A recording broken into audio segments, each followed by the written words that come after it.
வணக்கம். நம் இந்தியாவிலேயே வேகமாக வளரும் நகரம் என்றால் அது மும்பை தான். அங்குதான் நம்பர் 1 வளர்ச்சி என்பது உண்மையிலேயே உள்ளது. மும்பைக்கு அடுத்து டெல்லி, டெல்லிக்கு அடுத்து பூனே, பூனேக்கு அடுத்து பெங்களூரு, பெங்களூருக்கு அடுத்து ஹைதராபாத், ஹைதராபாத்துக்கு அடுத்து கொல்கத்தா, அதுக்கு அப்புறம் தான் சென்னை. சென்னைக்கு 7வது இடம் கண்டிப்பாக உண்டு. வளர்ச்சிக்கும் சென்னைக்கும் 7ஆம் பொருத்தம். திராவிடம் வளர்த்த நகரம் ஆயிட்டே.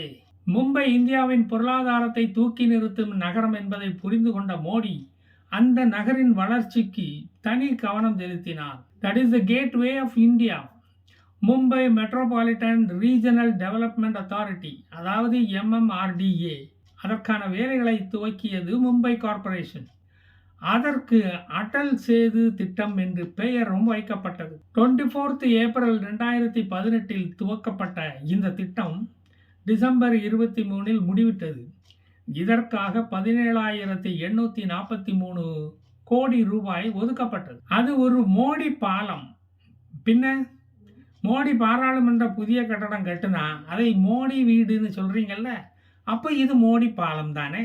எனக்கு ஒரு ஆசை, இந்தியாவின் அடுத்த பாலிஸ்டிக் மிசைலுக்கு மோடி மிசைல்னு பேர் வைக்கணும் என்று ரொம்ப ஆசை. அதை பார்த்து சீனா, பாகிஸ்தான், திராவிட நாடுகள் எல்லாம் அலறணும். நடக்குமா என் ஆசை? நிறைவேறுமா என் ஆசை? கடந்த 10 ஆண்டுகளில் மோடி எடுத்த இன்ஃப்ராஸ்ட்ரக்சர் கட்டுமான வளர்ச்சி பணிகள், அதற்கான பல ப்ராஜெக்டுகளை அங்கு தொடங்க வைத்தது. அதையும் குறை சொன்னவர்கள் இந்த ஜோடோ யாத்ரீகர்கள். மற்றவர்கள் கேரவனில் நித்திரைக்கு சென்றார்கள். மோடியின் முயற்சியால் MTHL, Mumbai transport harbour link என்ற தேசிய நெடுஞ்சாலை கடலுக்குள் போடப்பட்டது. அதை இவர்களால் ஏற்றுக்கொள்ள முடியவில்லை. மத்திய அரசின் ஒப்புதல் இல்லாமல் இதை நிறைவேற்ற முடியாது என்பதை அவர்கள் ஏற்றுக்கொள்ள மாட்டார்களாம். 2018 தொடங்கப்பட்ட இந்த ப்ராஜெக்ட் 2023 ஜனவரி 23 மோடியால் திறக்கப்பட்டது.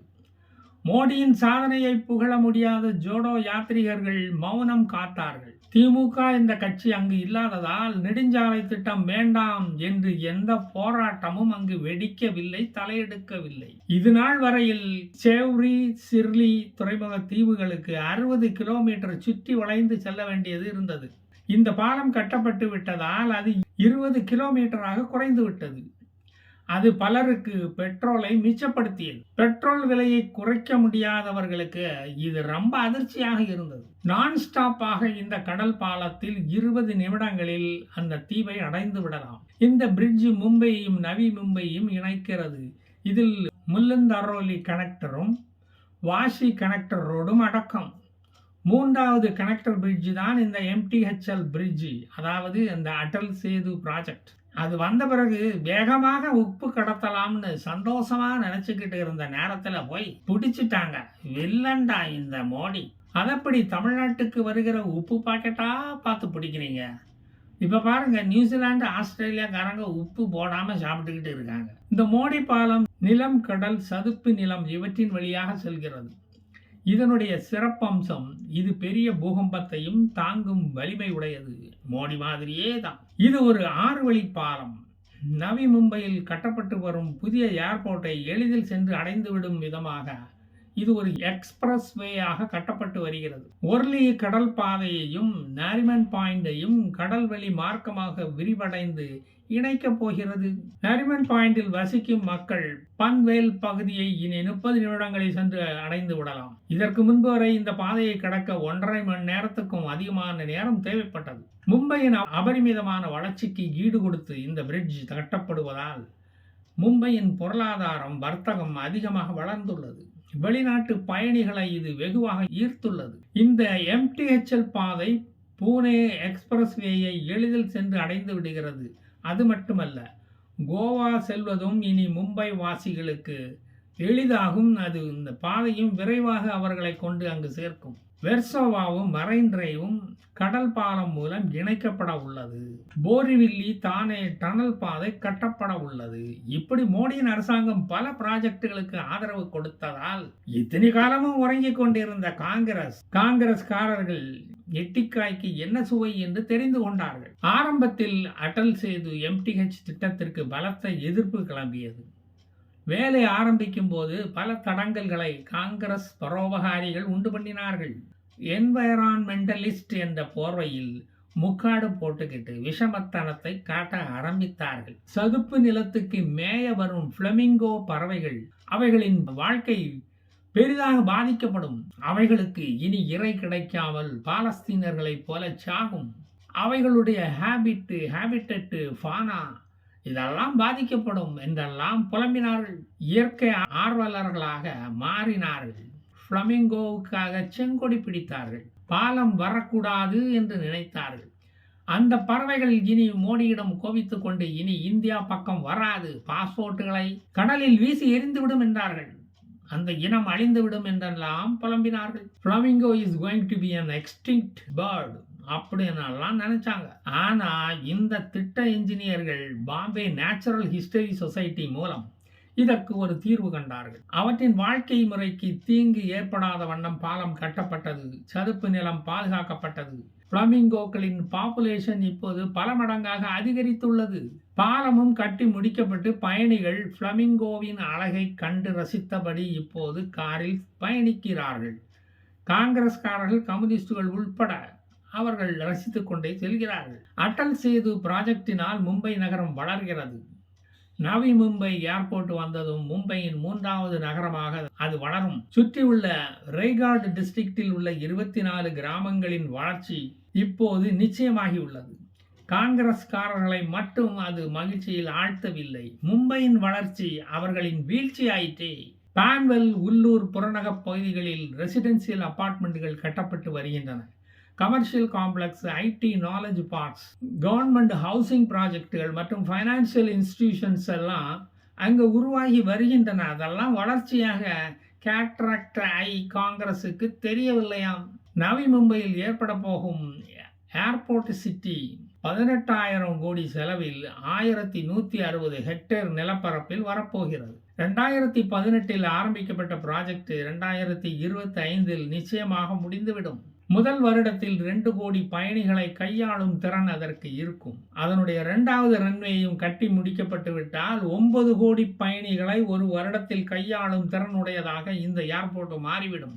3வது நகரமாக நவி மும்பை உருவாகி வருகிறது. இப்போது மும்பையின் வளர்ச்சி என்பது இந்தியாவின் வளர்ச்சியாகும். அது மோடியின் வளர்ச்சியாகும். இங்குள்ள மெட்ரோ ரயில் சேவை ஜனத்தொகை பெருகி வரும் மும்பை நகரத்தின் முக்கியமான டிரான்ஸ்போர்ட் சேவையாக இருக்கிறது. மின்சார ரயில்களில் தொங்கிக் கொண்டு போய் போஸ்டுகளில் அடிபட்டு சாவது குறைந்துள்ளது. இப்போது லட்சக்கணக்கான மும்பை வாசிகளையும் புறநகர் வாசிகளையும் சுமந்து செல்லும் ஒரு வாகன சேவையாகும் இது. இந்த மெட்ரோ ரயில் சேவை குறைந்த செலவில் இது மக்களை சுமந்து கொண்டு செல்கிறது, அதுவும் விரைவாக. லோக்கல் மின்சார ரயில்களின் பணிச்சுமையை அது குறைக்கிறது. 10 வருடத்துக்கு முன்பு இருந்த மக்கள் தொகை இப்போது அங்கு இல்லை. நாளுக்கு நாள் ஜனத்தொகை அங்கு அதிகரித்து கொண்டே வருகிறது. சூர்யா மாதிரி தன் குடும்பங்களை மும்பைக்கு ஷிஃப்ட் பண்ணினவங்க அங்க நிறைய பேர் இருக்காங்க. தமிழ்நாட்டை விட அங்குதான் கல்வியின் தரம் உயர்ந்து காணப்படுவதாக இவர்கள் சொல்கிறார்கள். அதோடு இலவச இந்தியும் கற்றுக் கொடுக்கிறாங்களாம். பரவாயில்ல. நிறைய இந்தி தெரியாது போடா பனியன் போட்டவர்கள் எல்லாம் இப்போ மும்பைக்கு தன் ஜாகையை மாற்றி கொண்டு இருக்கிறார்கள். அது தெரியுமா உங்களுக்கு? போதை மருந்துக்கும் இவர்களுக்கும் சம்பந்தம் இல்லை. நீங்கள் சந்தேக கண் கொண்டு இவர்களை பார்க்க வேண்டாம். 150 ரூபா ஆட்டோக்கு செலவு பண்ணி 50 நிமிடத்தில் கடக்கும் தூரத்தை மெட்ரோ ரயில் சேவை 20 ரூபாயில் ஏசி கோச்சில் 15 நிமிடத்தில் அதை செய்து முடித்து விடுகிறது. நல்ல வேளை அந்த ட்ரெயினுக்கு மோடி ரயில் என்று பெயர் வைக்கவில்லை. இல்லைன்னா நொந்து நூலாகி இருப்பார்கள். கல் எறிய காசு கொடுத்து கிரானைட் ஸ்டோன் ஆர்மி ஒன்றை உருவாக்கி இருப்பார்கள். 34,000 கோடிகளில் 33.5 கிலோமீட்டர் மெட்ரோ ரயில்வே லைன் 3 என்ற பாதை போடப்பட்டு வருகிறது. ஏரே டு கொலோபா தெற்கு பகுதியை இணைக்கும் ரயில் பாதை. இது மோடி எதிர்ப்பாளர்களுக்கு ஒரு சாதனையாக தெரியாது. இன்ஃப்ராஸ்ட்ரக்சர்களின் வளர்ச்சி எல்லாம் ஒரு சாதனையா? அது கொத்தனார்களின் சாதனை என்று சொல்லுங்கள், நாங்கள் ஒத்துக்கொள்ளுகிறோம். இந்த மெட்ரோ ரயில் பாதை 3இல் 26 அண்டர் கிரவுண்ட் ஸ்டேஷன்கள் உள்ளன. இவை Nariman Point, Cuffe Parade, Fort, Lower Parel, Bandra, Kurla போன்ற இண்டஸ்ட்ரியல் பெல்ட்டையும் இணைக்கும் ஒரு மார்க்கமாகும். இந்த வருடத்துக்குள் இது திறக்கப்பட்டுவிடும். அதையும் இண்டிக்களின் வயிறு எரியத்தான் மோடி திறந்து வைப்பார். இதன் மூலம் 20 லட்சம் ரயில் பயணிகள் இதில் தினமும் பயணிப்பார்கள். இதன் மூலம் என்னெல்லாம் நடக்கும்னு பார்ப்போமா?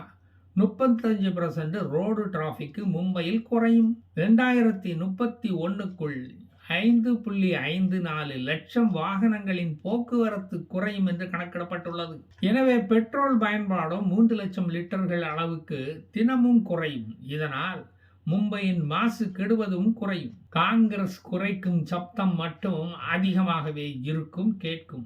இப்போது 3 வழித்தடங்களில் மெட்ரோ ரயில் சேவை இயக்கப்படுகிறது. கட்காபூரில் இருந்து வர்சோவாக்கு மேற்கு பகுதியில் ஒரு லைன், தகிசாரில் இருந்து அந்தேரிக்கு இன்னொரு லைன், தகிசாரில் இருந்து அந்தேரி மேற்கு பகுதிக்கு ஒன்று.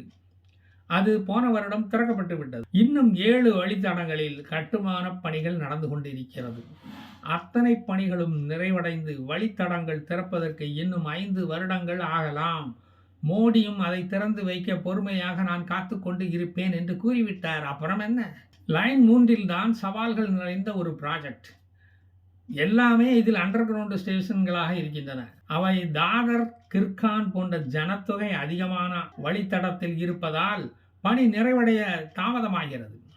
இந்த வழித்தடங்களில் ரயில் பாதை செல்வதால் அந்த பகுதியில் உள்ள புராதனமான கட்டடங்கள் புதுப்பிக்கப்பட்டு புது பொலிவுடன் இப்போது திகழ்கின்றன. அந்த பகுதி மக்களும் நகரின் வளர்ச்சிக்கு ஆதரவு கொடுக்கிறார்கள். கம்யூனிஸ்டுகளின் போர்க்கொடிகள் ஏற்கனவே அங்குள்ள மக்களால் பிடுங்கி எறியப்பட்டு விட்டது.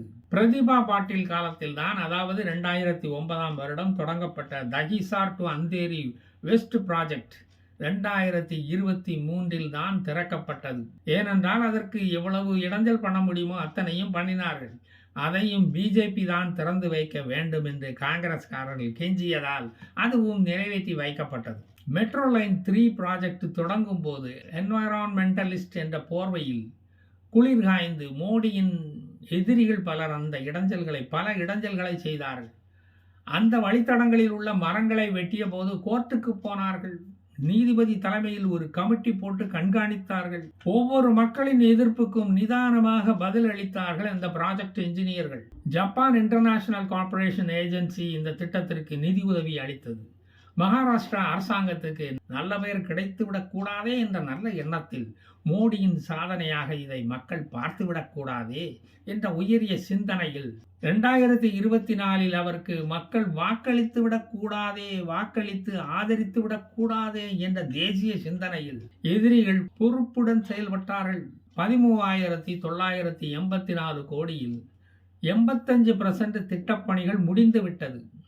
மும்பை நகரம் மழைக்காலங்களில் 3 மாதங்கள் விடாமல் மழை பெய்யும் வழக்கமுடைய நகரம்.